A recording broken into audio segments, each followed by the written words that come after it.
আচ্ছা বাতিজা হুনো হুনো জি চাচা বল তোরে যে কতদিন ধরে কাকা টুয়াইয়ে তোরে একার কথা শিখে ফেললা কিন্তু তোরা পাই না। আচ্ছা বাতিজা তুই কহ না আল্লাহ বড় না মানুষ বড়?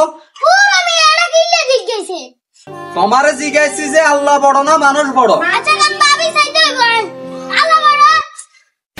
এরে ওটা যদি আল্লাহ বড় হয় তো তোরে তোর বাপে এত কষ্ট করে মানুষ করছে তোরে কিল্লাই যে তোরে সবসময় তোর আব্বাকে হাসক্ত নামাজ কালাম হইতো এবং কি কোনোদিন কারো তুন 10টা এমনি লইতো না, হালাত দিত, মানুষের উপকার করতো। আর কার ঘরের তুন তুই কি হইছস? তুই অন কি চাকরি একান ধরছস কি চাকরি এটা কোথাও নয়। তবে হাস তোর বেতন আয় জানি যে 12,000 টাকা, তুই তো মাসে 1.5 লাখ টাকা খরচ করস, বাকি টাকা আইয়ে কম তুন। আয় খোঁজ খবর লইছি অনেক দিন ধরে কাজে 1-2 বছর তুই বলে মানুষের তুন ঘুষ লস লই কি আরস এটে আবার সুদের উপরে লাগাস, লাগায় আবার ইন্টারেস্ট এগুন খাস। আরে বাতি যা এ হুন তোর বাপের আদর্শ গ্রহণ করবি। আমরা যেহেতু মুসলমান হয়েছি বুঝছস, আমরা যেহেতু মুসলমান হয়েছি অবশ্যই হালাল পথে চলতে হইব, হালাল ইনকাম করে খাইতে হইব। এই যে ঘুষের টেয়া ইয়ে টেয়া খরি শুনছি তোর হবে ওটা বয়স না 31 বছর, তোর ডায়াবেটিস ধরে গেছে, দুনিয়ার বিজ্ঞান ধরে গেছে, তুই ডাক্তারের কাছে যাস। এরে আল্লাহর উপরে কোনো কিছু আসেনি, আল্লাহ চাইলে সব কিছু তোর 1 সেকেন্ডে সমাধান করে দিতে পারে।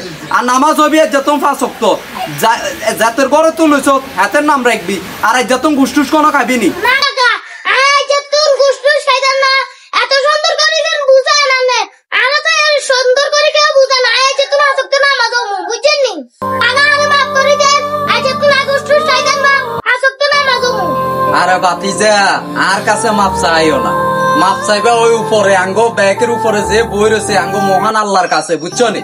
এই রোগ ব্যাধি আল্লাহ রাখতো নয়, আসক্ত নামাজ হইবা আর হক হালাল ইনকাম করি খাইবা, বউ লাইনের খাবাইবা, রায় বরকতে ওই উপর আল্লাহ বরকত দিব। বাতিজা এ দুনিয়ার মায়া কোনো লাভ নাই, 2 দিন পরে তুইও মরে যাবে আয়ও মরে যাম, কে চিরস্থায়ী নয় বুঝছো নি বাতিজা।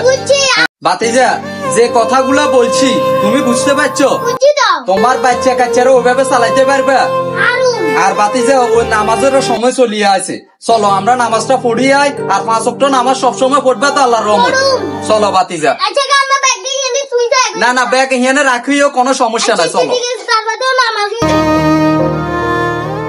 সব সময় চেষ্টা করবেন হালাল উপার্জনের টাকা দিয়ে ফ্যামিলিকে চালানোর জন্য। তো আজকের এই মেসেজটা আপনাদেরকে দেওয়া হলো। ভিডিওটি ভালো লাগলে সবাই লাইক কমেন্ট শেয়ার করবেন। আল্লাহ হাফেজ।